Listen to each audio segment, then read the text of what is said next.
வருங்கால மக்களின் சேவகர்களுக்கு வணக்கம். இந்திய பொருளாதாரத்தின் தந்தை மற்றும் இந்திய அரசியலின் தந்தை என்றெல்லாம் அழைக்கப்படக்கூடிய தாதாபாய் நவ்ரோஜி அவர்களை பற்றி பார்க்கலாம். இந்தியா ஆங்கிலேயர்களால் பொருளாதார ரீதியாக எப்படியெல்லாம் சுரண்டப்பட்டது என்பதை பற்றி எழுதிய தாதாபாய் நவ்ரோஜி அவர்கள் இந்திய தேசியத்தின் முதுபெரும் தலைவர் என்று அழைக்கப்படுகிறார். இந்திய தேசியத்தின் முதுபெரும் தலைவர், இந்திய பொருளாதாரத்தின் தந்தை, இந்திய அரசியலின் தந்தை யாருன்னா தாதாபாய் நவ்ரோஜி அவர்கள். தாதாபாய் நவ்ரோஜி அவர்கள் லண்டனில் இந்தியன் சொசைட்டி, இந்திய சங்கம் 1865 கிழக்கிந்திய கழகம் என்ற அமைப்பை, ஈஸ்ட் இந்தியன் அசோசியேஷன் என்ற அமைப்பை 1866 ஏற்படுத்தினார். லண்டனில் இந்திய சங்கம் 1865, கிழக்கிந்திய கழகம் 1866 ஆகிய அமைப்புகளை ஏற்படுத்துகிறார். தாதாபாய் நவ்ரோஜி அவர்கள் 3 காங்கிரஸ் மாநாட்டிற்கு தலைவராக இருந்தார். என்னென்ன அப்படின்னா 2 கல்கத்தா மாநாடு, 1 லாகூர் மாநாடு. ஓகேங்களா? கல்கத்தா மாநாடு இந்தியன் நேஷனல் காங்கிரஸினுடைய 2வது மாநாடான 1886 நடைபெற்ற கல்கத்தா மாநாட்டிற்கும் 1906 நடந்த கல்கத்தா மாநாட்டிற்கும் ஆகிய 2 கல்கத்தா மாநாட்டிற்கும் தாதாபாய் நவ்ரோஜி அவர்கள் தலைவராகவும், 1893 லாகூர் காங்கிரஸ் மாநாட்டிற்கும் தலைமை தாங்கியவர் தான் தாதாபாய் நவ்ரோஜி அவர்கள். ஆக மொத்தம் 3 ஐஎன்சி மாநாட்டுக்கு தலைவராக இருந்திருப்பார். 1870 பம்பாய் மாநகராட்சி கழகத்திற்கும் நகர சபைக்கும் தேர்ந்தெடுக்கப்பட்டார்.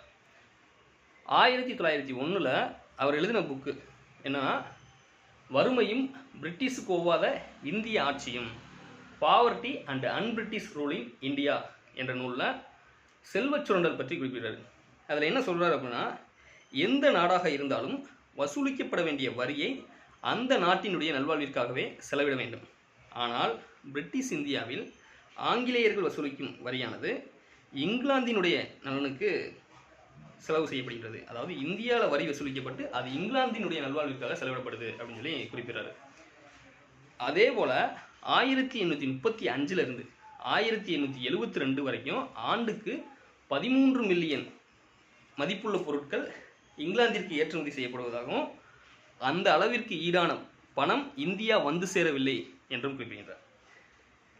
லண்டனில் இருக்கக்கூடிய கிழக்கிந்திய கழகத்திற்கு இன்வெஸ்ட் பண்ண அந்த பங்குதாரர்களுக்கு லாபத்தில் பங்கு கொடுக்கறதுக்காகவும், ரயில்வேல இன்வெஸ்ட் பண்ண இன்வெஸ்டார்ஸுக்கு வட்டி கொடுக்கறதுக்கும், இங்கே ஏற்கனவே பதவியிலிருந்து ரிட்டையர் ஆன அந்த உயர் அதிகாரிகளினுடைய ஓய்வூதியத்தை கொடுப்பதற்காகவும், மற்ற நாட்டின் மீது போத்திருப்பாங்களே அதுக்கான செலவினங்களுக்கு இங்கிலாந்திடம் பெற்ற கடனுக்கு வட்டி செலுத்துவதற்காகவும் இதுக்கு பதிலாக தான் இந்த ஏற்றுமதி அப்படிங்கிறது நடந்தது அப்படின்னு சொல்லி சொல்கிறாங்க.